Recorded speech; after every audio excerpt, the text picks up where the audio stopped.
The National Hockey League, as many know, is predominantly white. However, one of the sport's first leagues was actually founded by black folks, and here's the story. In Jericho, New York, the Made Inn was formerly a safe haven for runaway slaves, which was once a stop along the Underground Railroad. The Made Inn was the home of Valentine Hicks, seen on the right. Hicks, like many in Jericho, were abolitionists and opposed slavery. Thus, late 19th century, Canada had about 21,400 black people, a far cry from the millions seen in the country today. Historian George Fausti, who also co-wrote Black Ice, The Lost History of the Colored Hockey League, would say what we see in Nova Scotia is these isolated communities that grew around white communities, and they just seemed to develop this unique brand of hockey. Now, back in those times, many black people in Canada were not allowed to compete in various sports. The province would write, in the early years, black people were often prohibited from participating in Canadian sports clubs. Boxing, horse racing, and rowing are among the first sports where black people were allowed to compete against white people. For the other sports, black people began forming their own leagues. Thus, the Colored Hockey League was created. However, its origin dates back to the Baptist Church with one goal in mind: recruitment. Essentially, its existence was to attract young black men to Sunday worship with the promise of a hockey game between rival churches after the services. Per historian Fausti, black folks were playing hockey since the late 1800s, and it would consist of sons and grandsons of the enslaved who found refuge in British Canada, which outlawed slavery before the US. The NHL's own official Twitter account would put down the CHL's existence, from the NHL's perspective, of course, being 1895, meaning the CHL had a 22-year head start on the NHL. And who was the founder? James A.R. Kinney,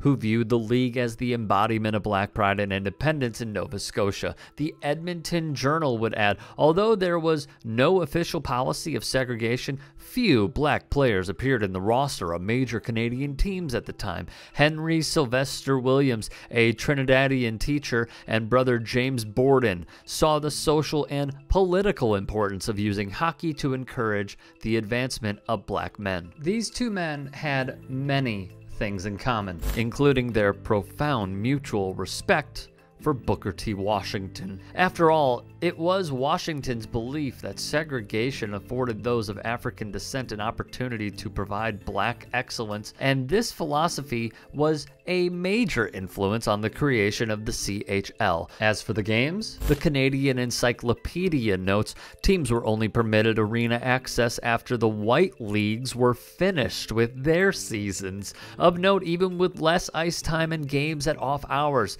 the CHL would outdraw their white counterparts. A big boost came from the Acadian Recorder, which pointed out the league's uniqueness. Body checking and cross counters, or short punches, were a part of the game. In contrast, the white way of playing back then was slow and calculated, with possession-heavy gameplay. The tropes used were the following, via historian Bob Dawson: that black people had an aversion to the cold. They didn't have the intelligence or the skills not only to play the game but to organize the game. And so consequently, that kind of thinking went on to pervade throughout the evolution and development of hockey. Fausti would say, on the sports field, as long as the white teams are winning, then everything is great. But the minute the black teams start getting to the point where they are on par, if not better, then you have an issue. By segregating these teams, you can ensure that white teams aren't faced with the problem of being second best. Quick side note, a few myths you likely learned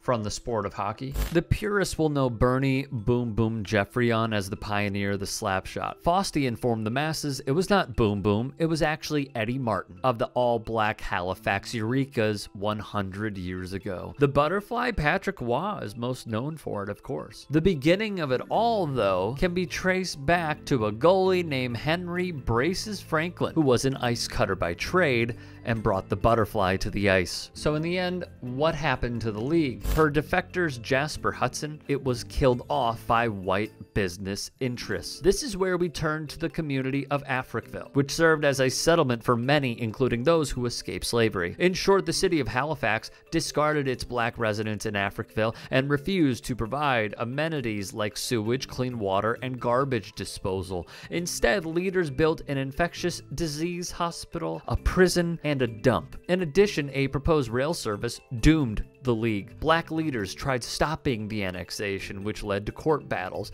Businesses took the side of the government, with many cases of intimidation. As court cases were ongoing, some rink owners refused to rent to the League and/or black teams. Other rink owners rented to the League in late March when the natural ice surface was already melting. With putrid playing surfaces came less fans. With less fans came less coverage. With less coverage came less promotion. The game moved to local ponds, but the reason for all this was because of the railway. In response to Kinney and other local black leaders' attempts to derail their passion project, Nova Scotia businessmen went scorched earth on the CHL. They refused to have anything more to do with the League, refusing to allow any mention of it in newspapers and banning its teams from renting rinks. Meanwhile, in Africville, residents were forced from their homes and given measly sums in return. Bulldozing began, and Africville ceased to exist thereafter. Thus, the League would stop and start.